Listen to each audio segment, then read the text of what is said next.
बिस्मिल्लाहिर्रहमानिर्रहीम। अस्सलामुअलैकुम दोस्तों, मेरा नाम आसिफ खान और आप देख रहे हैं इंडियन मुस्लिम। रिसर्च में पाया गया है कि इस्लाम दुनिया का सबसे तेजी से फैलने वाला धर्म है, मगर जब हम टीवी न्यूज में देखते हैं तब हम पाते हैं कि इस्लाम दुनिया का सबसे खराब और सबसे ज्यादा बदनाम धर्म है। ऐसा क्यों? जिस धर्म को लोग अपनाते जा रहे हैं वही धर्म आज इतना बदनाम कैसे हुआ? एक दाढ़ी टोपी वाला मुसलमान जिसने सफेद कुर्ता पहना हो वो दुनिया के किसी अनजान देश में जाए तो वहाँ के लोग उसे हैरत भरी नजरों से देखते हैं। लोगों को उस मुसलमान पर एक अजीब सा डरावना शक होने लगता है। उस मुसलमान को देखकर लोगों के दिमाग में फौरन ओसामा बिन लादेन की तस्वीर आने लगती है। वो सोचते हैं कि ये कोई आतंकवादी है, अब ये यहाँ पर बम फोड़ेगा। वो लोग उस मुसलमान से दूर भागने लगते हैं। ऐसा क्यों हो रहा है? ये सिचुएशन कैसे पैदा हो गई और किसने पैदा की? पहले तो ऐसा नहीं था। जहाँ तक मुझे समझ आता है इस्लाम धर्म की बदनामी का एक ही कारण है और वो है आतंकवाद। क्या सच में इस्लाम आतंकवाद करना सिखाता है? क्या कुरान को पढ़कर ही मुसलमान जिहाद के नाम पर लोगों को मारते हैं? नहीं, बिल्कुल नहीं।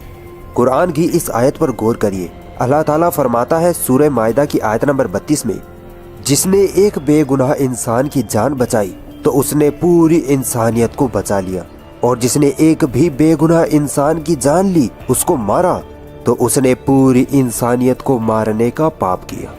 यहाँ ध्यान दीजिए, अल्लाह ताला इंसानों की बात कर रहे हैं, ना कि सिर्फ मुसलमानों की।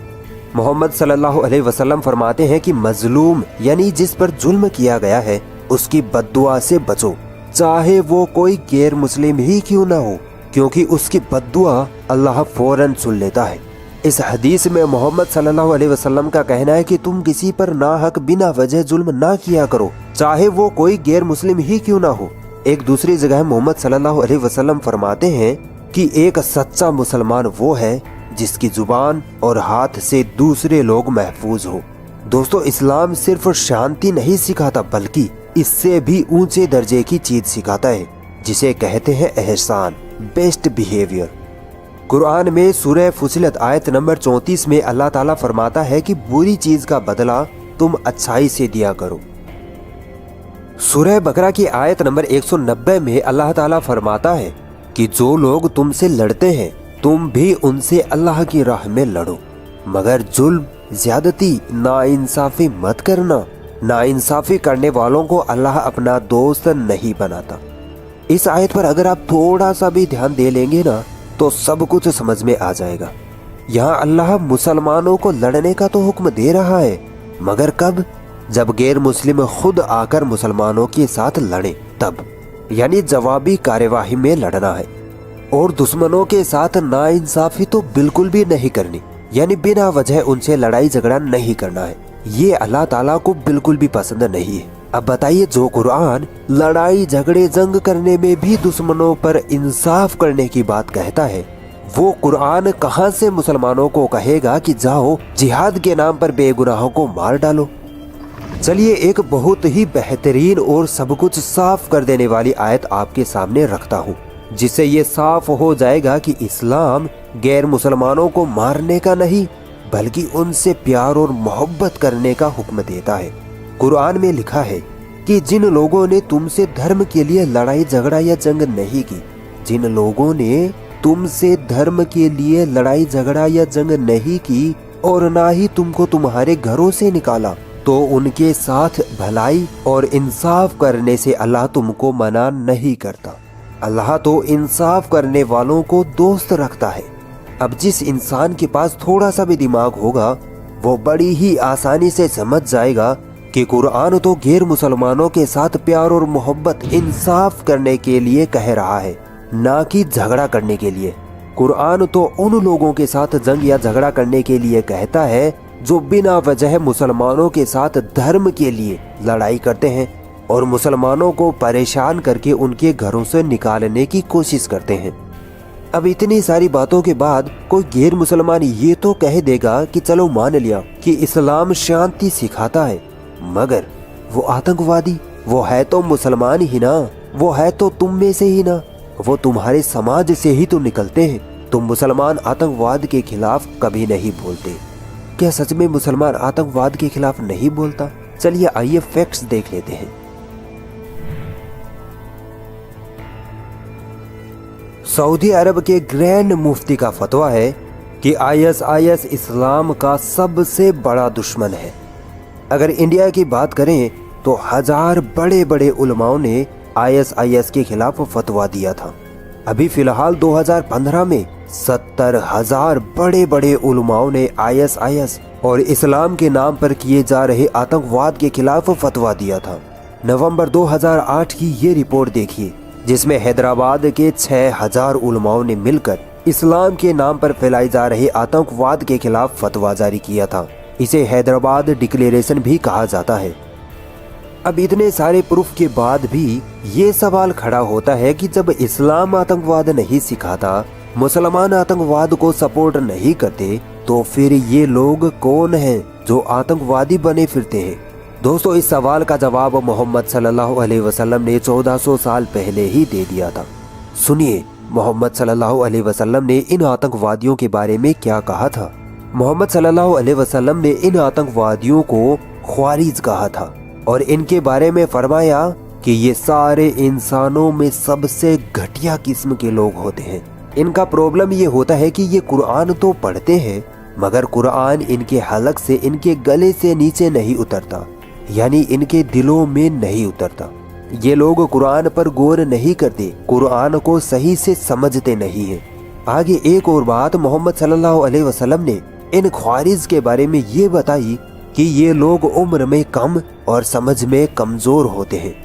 अब दोस्तों, इन बातों को आप ध्यान में रखते हुए अगर आप इन आतंकवादी संगठनों पर गौर करेंगे तो आपको इनमें इस्लामिक स्कॉलर्स, उलेमा, मौलाना ये लोग नहीं मिलेंगे, बल्कि ऐसी बहुत सी रिपोर्ट आ चुकी हैं जिनमें ये पाया गया है कि ये आतंकवादी जाहिल, नासमझ और अनपढ़ लोग होते हैं।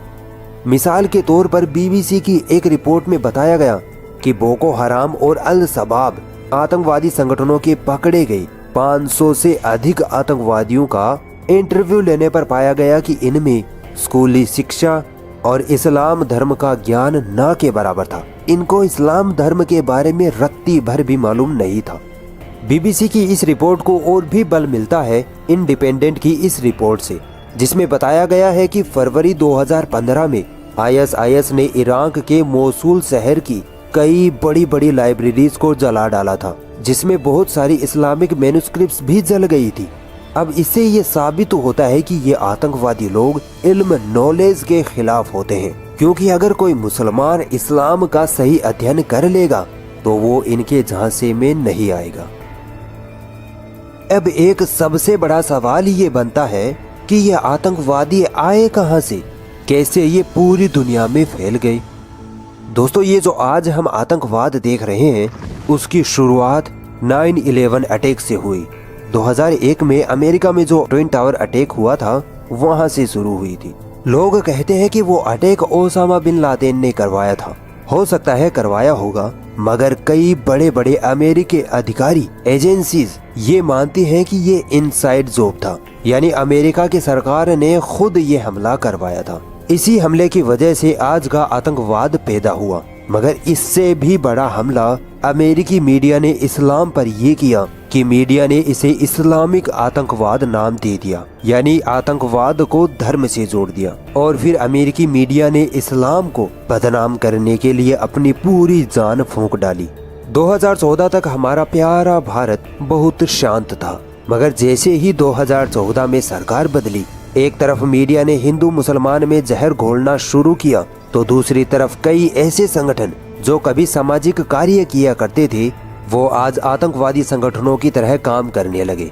आज हालात ये हैं कि दो खास संप्रदाय के लोग एक दूसरे से इस कदर नफरत करने लगे हैं कि धर्म के नाम पर एक दूसरे की जान लेने से भी नहीं कतराते। दोस्तों, अगर आप अपने दिमाग में एक सवाल पैदा करें कि किन देशों में आतंकवाद सबसे ज्यादा है, तो आपको जवाब मिलेगा इराक, ईरान, सीरिया, फलस्तीन वगैरह इन देशों में सबसे ज्यादा आतंकवाद है। मगर आप थोड़ा सा ध्यान दीजिए कि इन्हीं इस्लामिक देशों में तेल और नेचुरल गैस के खजाने भरे पड़े हैं और इन खजानों पर किसका जी ललचाता है? अमेरिका का। अमेरिका ही वो देश है जिसने खुद आतंकवाद को पैदा किया था। हिलरी क्लिंटन जो डोनाल्ड ट्रंप के सामने राष्ट्रपति का चुनाव लड़ी थी, वो अपने एक इंटरव्यू में साफ साफ बताती है कि हम अमेरिका को रशिया के खिलाफ लड़ना था। हमारी फौज जो वियतनाम से एकदम थक हार कर आई थी, वो लड़ने की हालत में नहीं थी, तो हमने इन एशियाई मुसलमानों के कंधे पर बंदूक रखकर अपना काम निकाला। हमने अल कायदा को खड़ा किया, हमारा काम हो गया और हम अपने वतन वापस लौट आए। To be fair, we had helped to create the problem we're now fighting. How? Because when the Soviet Union invaded Afghanistan, we had this brilliant idea that we were going to come to Pakistan and create a force of mujahideen, equip them with Stinger missiles and everything else to go after the Soviets inside Afghanistan.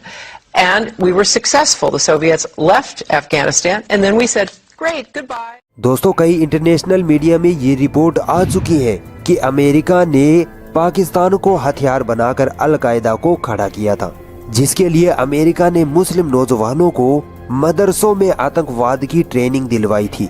इसके लिए America ने $8,000 million और 7,000 ton हथियार खुद अल कायदा के आतंकवादियों को दिए थे। इंडिपेंडेंट की 2016 की एक रिपोर्ट में बड़ा खुलासा होता है। रिपोर्ट में कहा जाता है कि अमेरिका ने 3,000 करोड़ रुपए खर्च किए थे अल कायदा के आतंकवादियों की फेक वीडियोस बनाने में।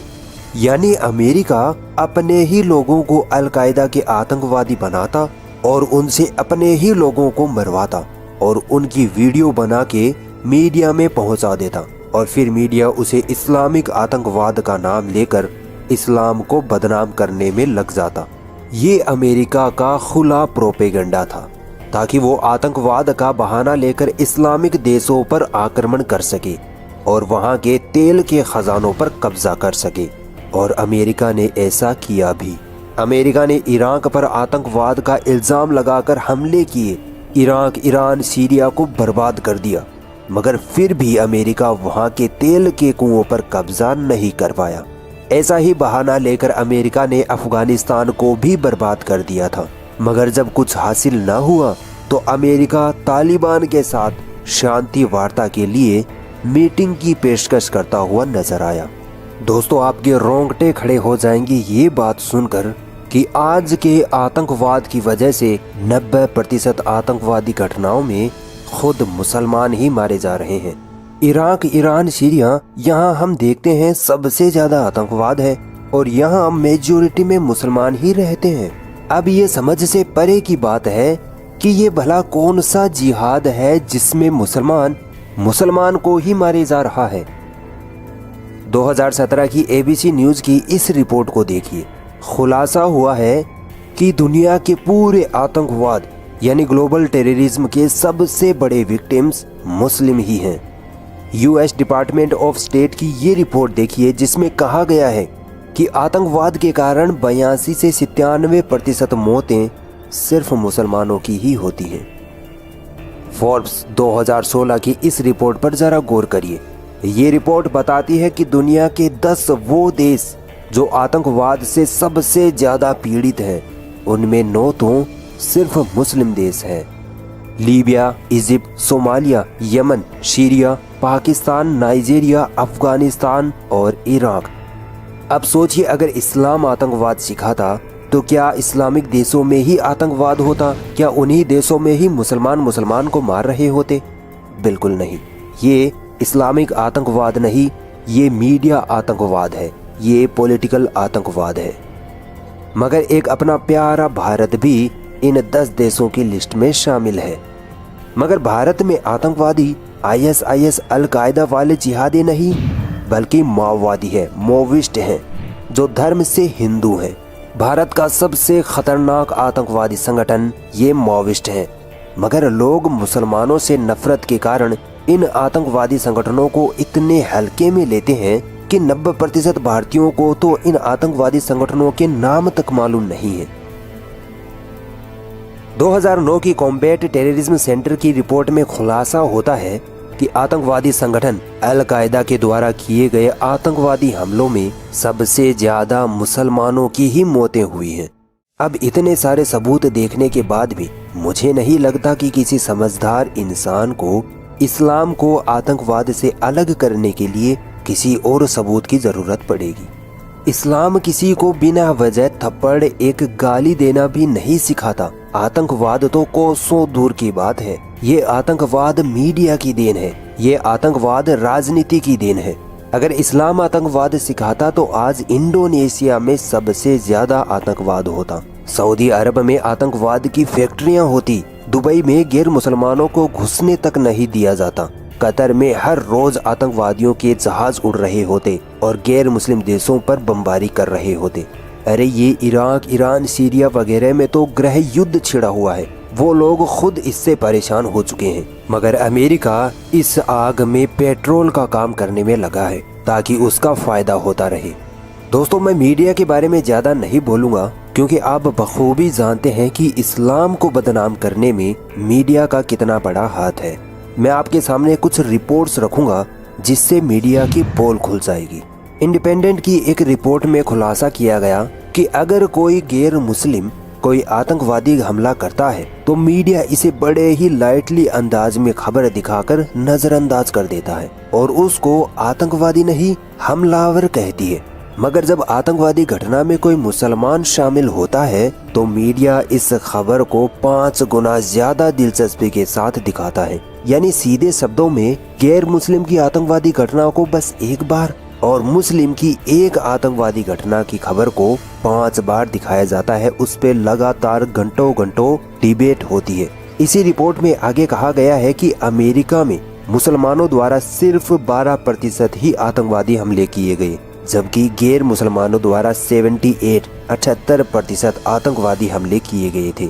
मगर मीडिया ने मुसलमानों द्वारा किए गए हमलों को 41% ज्यादा कवरेज दी बनिस्बत गैर मुस्लिम द्वारा किए गए आतंकवादी हमलों के। ये है मीडिया का खेल। मीडिया का एक और स्पेशल प्रोपेगेंडा है इस्लाम और मुसलमानों को बदनाम करने का। वो ये कि जब कोई मुसलमान किसी आतंकवादी घटना में शामिल होता है तो मीडिया उसको लेकर रोजाना घंटों घंटों डिबेट करती है। दलाल पत्रकार उसको लेकर इस्लाम पर जहर उगलते हैं। मगर कई रिपोर्ट्स में खुलासा हो चुका है कि भारत में आतंकवादी हमले में पकड़े जाने वाले 90% मुसलमान बेकसूर होते हैं। 10 साल 20 साल उनको जेलों में दर्दनाक यातनाएं दी जाती है, उनकी जिंदगियां बर्बाद कर दी जाती है और फिर उनको बाइज्जत बरी कर दिया जाता है। तब तक मीडिया अपना काम कर चुका होता है। लाखों करोड़ों तक ये खबर पहुंच चुकी होती है कि फलाना आतंकवादी हमला फलाने मुसलमान ने किया। मगर जब ये मुसलमान निर्दोष साबित होकर निकलते हैं तब मीडिया इनकी एक छोटी सी खबर चलाकर रफा दफा कर देती है। फिर ये खबर लोगों तक नहीं पहुंच पाती, जिसे लोग अपने दिलो दिमाग में ये सोच बसा चुके होते हैं कि मुसलमान ही आतंकवादी हमले करते हैं। क्योंकि जब आतंकवादी हमला होता है तो वो खबर तो लोगों तक पहुंच जाती है, वायरल हो जाती है। मगर जब कोई मुसलमान उस हमले में निर्दोष साबित होता है तो वो खबर उन तक नहीं पहुंच पाती है या मीडिया उन तक पहुंचने नहीं देता है। मिसाल के तौर पर जामिया टीचर्स सॉलिडरिटी एसोसिएशन की एक रिपोर्ट में 16 ऐसे बड़े बड़े आतंकवादी हमलों के बारे में बताया गया है जिनमें आरोपी के तौर पर तो मुसलमानों को पकड़ा गया, उनको मीडिया में आतंकवादी घोषित कर दिया गया, मगर बाद में पता चला कि ये लोग निर्दोष हैं। इन हमलों में Akshardham case, Hyderabad bomb blast case, Malegaon bomb blast case जैसे कई बड़े बड़े केस शामिल थे। यूट्यूब पर ये 4 वीडियोस देख लेना, सब समझ में आ जाएगा। खास करके ये वाली वीडियो जरूर देखना, पता लगेगा कि हमारी इंटेलिजेंस एजेंसियां कैसे खुद ही मुसलमानों को पकड़ती हैं और उनको झूठा आतंकवादी बनाकर मीडिया के सामने पेश कर देती है। आज हमारे प्यारे भारत में भी कुछ ऐसे ही संगठन काम कर रहे हैं जिनकी सोच काफी हद तक ISIS और अल कायदा जैसे आतंकवादी संगठनों से मिलती है। ये लोग भी वही काम करने में लगे हैं। जब से सोशल मीडिया की ताकत लोगों के हाथों में आई है तब से इस्लाम को बदनाम करने का प्रोपेगेंडा कई गुना तेज हो गया है। अब तो बकायदा खास लोगों को पैसे देकर सोशल मीडिया पर बिठाया जाता है इस्लाम धर्म के खिलाफ झूठी और मनगढ़ंत बातें फैलाने के लिए। मगर यही सोशल मीडिया इस्लाम की बुलंदी का कारण भी बन सकती है, बशर्ते कि मुसलमान इसे इस्तेमाल करना सीख जाए। मगर मसला तो ये है ना कि मुसलमानों को तो टिकटॉक पर मुजरे देखने हैं, फेसबुक पर बांके टेढ़े मुंह वाली फोटो अपलोड करने में मजा आता है। इस्लाम पर मर मिटने को तैयार हैं, मगर सिर्फ व्हाट्सएप और फेसबुक पर। इस वीडियो को इतना शेयर कर दो कि 5 दिन के अंदर ये वीडियो पूरे भारत में वायरल हो जाए। अगर ये वीडियो आपको पसंद आई तो इस वीडियो को लाइक जरूर करें और भी ऐसी इंटरेस्टिंग वीडियोस देखने के लिए हमारा चैनल सब्सक्राइब जरूर करें और इस घंटे को भी दबाएं ताकि जब भी हम कोई नई वीडियो डालें तो उसका नोटिफिकेशन आप तक सबसे पहले पहुंच जाए।